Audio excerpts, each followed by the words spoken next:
جو لوگ بھی افواج پاکستان کے بارے میں بات کرتے ہیں کہ یہ ملکی بجٹ کا 75% کھا جاتے ہیں، میں ان کو یہ جواب دیتا ہوں کہ اگر وہ ملک پاکستان کا سارا بجٹ بھی کھا جائے نا تو بھی ان کی خدمات کا قرض نہیں چکایا جا سکتا۔ اور پھر یہ اسلام کا پیغام بھی ہے، ہماری جان، مال، آبرو، عزت، ہمارے اہل خانہ کی، یہ سب کچھ انہی کی خدمات کی بدولت سلامت ہے۔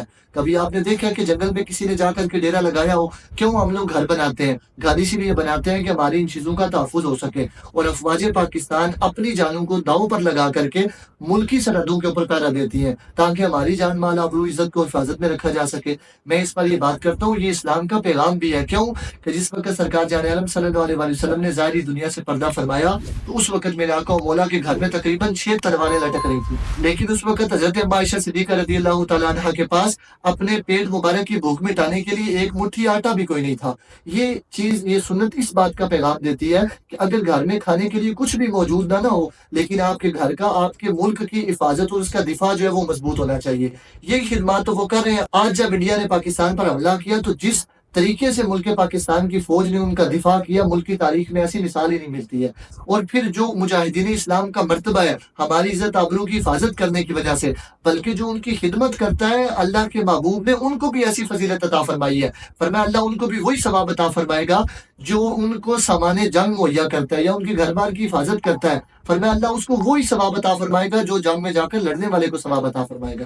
اس پر حدیث پاک موجود ہے، سرکار جان عالم صلی اللہ علیہ وسلم نے فرمایا من جہز غازیا فی سبیل اللہ، فرمایا جس نے کسی مجاہد کی جو جنگ میں لڑنے کے لیے گیا اللہ کی راہ میں، اس کو سامان دے دیا تو فرمایا اللہ رب العزت اس کو وہی ثواب عطا فرمائے گا جو جنگ میں لڑنے والے کو ثواب عطا فرمائے گا۔ اب جنگ کا سامان کیا ہے؟ فرمایا اس جنگ کی وردی ہے، وہ وردی لے کر کے دے دے، اس کو ہتھیار لے کر کے دے دے، اس کو روٹی کپڑا دے دے، فرمایا اس کو بھی اللہ تعالیٰ وہی ثواب عطا فرمائے گا کہ جس نے اس کی خدمت کی ہے مجاہد کی، جیسے کہ مجاہد جو جنگ میں لڑنے گیا اس کو جو ثواب ملے گا دوسرے کو بھی وہی ثواب ملے گا۔ پھر اس سے آگے بھی بات ارشاد فرمائی، سرکار جان عالم نے فرمایا ومن خلف غازیا فی اہلہ، سرکار جان عالم نے فرمایا کہ جو بندہ اب اگر کسی غازی کو سامان لے کر کے نہیں دے سکتا، اس کے پاس پیسے نہیں ہیں، تو پھر وہ کیا کرے؟ فرمایا اس کے بچوں کی دیکھ بھال کر لے، اس کے اہل خانہ کی حفاظت کر دے۔ فرمایا اس فعل پر بھی اس کو ویسے ہی ثواب ملے گا جو جنگ میں لڑنے والے مجاہد کو ثواب ملتا ہے۔ اب اس کا ثواب کیا ہے؟ فرمایا حرم علیہ النار، فرمایا اللہ رب العزت اس پر جہنم کی آگ کو حرام کر دے گا۔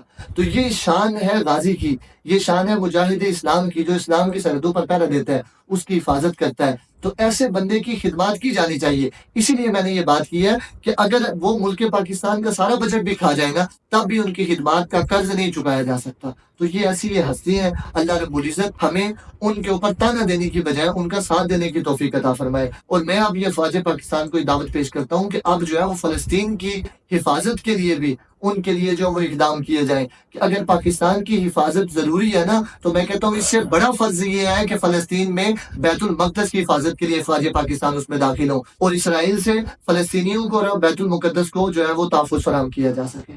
اٹھو عدالت الحبیب سے جڑ جاؤ، ذکر مصطفیٰ اور محبت مصطفیٰ کو عام کرو اور زمانے پہ چھا جاؤ۔